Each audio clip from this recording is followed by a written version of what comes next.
सभी को राधे राधे। आषाढ़ मास कृष्ण पक्ष की योगिनी एकादशी का महत्व।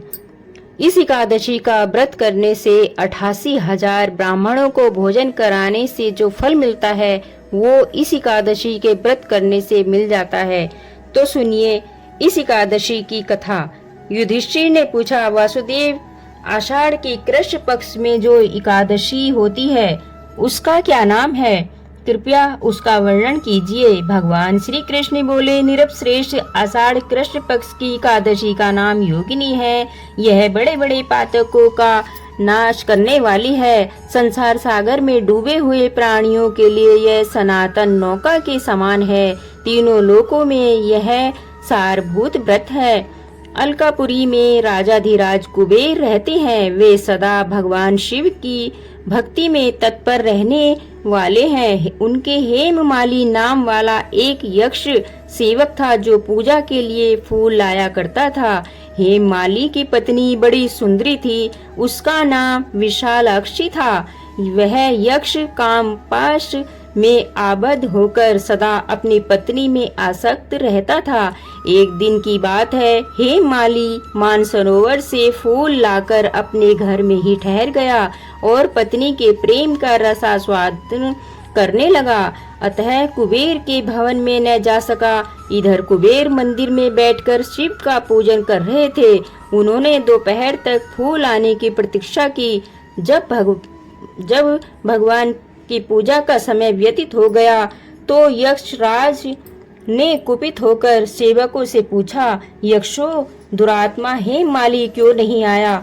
इस बात का पता तो लगाओ। यक्षों ने कहा, राजन, वह तो पत्नी की कामनाओं में आसक्त हो अपनी इच्छा के अनुसार घर में ही रमण कर रहा है। उनकी बात सुनकर कुबेर क्रोध में भर गए और तुरंत ही हेममाली को बुलवाया। देर हुई जानकर हेममाली के नेत्र भय से व्याकुल हो रहे थे। वह आकर कुबेर के सामने खड़ा हुआ। उसे देखकर कुबेर की आंखें क्रोध से लाल हो गईं। वे बोले, ओ पापी, ओ दुष्ट, ओ दुराचारी, तूने भगवान की अवहेलना की है। अतः कोढ़ से युक्त और अपनी उस प्रियत मास से युक्त होकर इस स्थान से भ्रष्ट होकर अन्यत्र चला जा।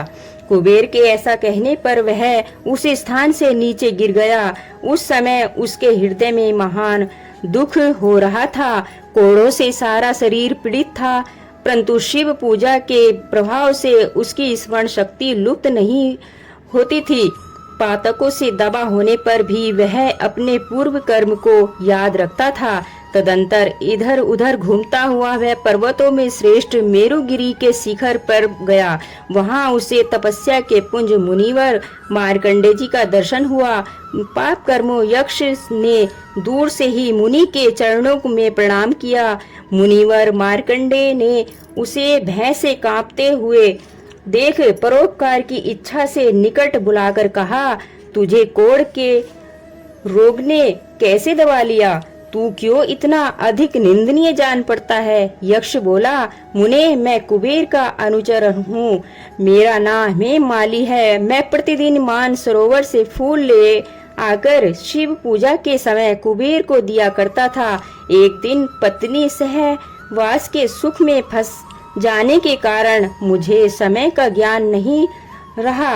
अतः राजधिराज कुबेर ने कुपित होकर मुझे शाप दे दिया, जिससे मैं कोढ़ से आक्रांत होकर अपनी प्रियतमा से बिछुड़ गया। मुनि श्रेष्ठ, इस समय किसी शुभ कर्म के प्रभाव से मैं आपके निकट आ पहुंचा। संतों का चित्त स्वभावतः परोपकार में लगा रहता है। यह जानकर मुझ अपराधी को कर्तव्य का उपदेश दीजिए। मार्कंडे जी ने कहा, तुमने यहाँ सच्ची बात कही है, असत्य भाषण नहीं किया है, इसलिए मैं तुम्हें कल्याणप्रद व्रत का उपदेश करता हूँ। तुम आषाढ़ की कृष्ण पक्ष में जो योगिनी एकादशी का व्रत करो, इस व्रत के पुण्य से तुम्हारी कोढ़ निश्चय ही दूर हो जाएगी। भगवान श्री कृष्ण कहते हैं, ऋषि के ये वचन सुनकर हेममाली दंड की भांति मुनि के चरणों में पड़ गया। मुनि ने उसे उठाया। उसको बड़ा हर्ष हुआ। मार्कंडे जी ने उपदेश से उसने योगिनी एकादशी का व्रत किया, जिससे उसके शरीर की कोढ़ दूर हो गई। मुनि के कथानुसार उस उत्तम व्रत का अनुष्ठान करने पर वह पूर्ण सुखी हो गया। नृपश्रेष्ठ, यह योगिनी एकादशी का व्रत ऐसा ही बताया गया है।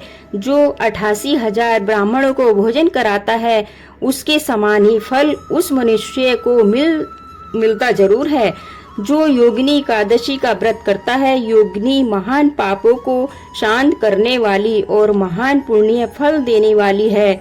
इसके पढ़ने और सुनने से जो मनुष्य सब पापों से मुक्त हो जाता है। तो सबको राधे राधे।